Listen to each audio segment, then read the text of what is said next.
still have a manual control system. Okay? You can still have your automatics. You can have your duty cycle controlled lights. Some of these lights that you're seeing in a run-in, you think it's just have the power of ground to them, are being duty cycled to give you that lighting. Okay? Then on top of that, the lamps, we've had single filament bulbs. We've had dual filament, and now, of lately, we've had to start dealing with high intensity discharge.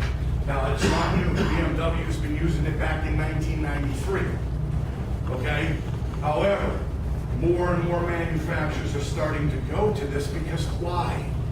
Well, if I turn a single filament on, full blast, full bore, okay, I could easily, very easily be drawing 6.2 amps, okay, per bulb, headlight that is. On the other hand, what if I duty cycle that bulb?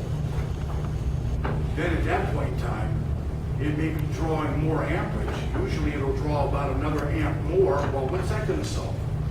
It's because the bulb never gets a chance to heat up like a full filament bulb. So therefore the wattage goes from 90 watts out of a typical headlight to 19 watts. Well, what's that do? It takes a whole load off the alternator. Take a load off the alternator, you're going to get maybe a tenth or two, maybe 0.2 of a mile per gallon more. So they're looking for every way, every possibility they can get the gas mileage of these vehicles up. Okay? So in reality, typical, when it was manual controls, all it was a switch control that ran your running lights, your park lights, your headlamps. Pretty much straightforward. We've all worked on these. You had your high beams, you had your low beams. All of this is all part of the car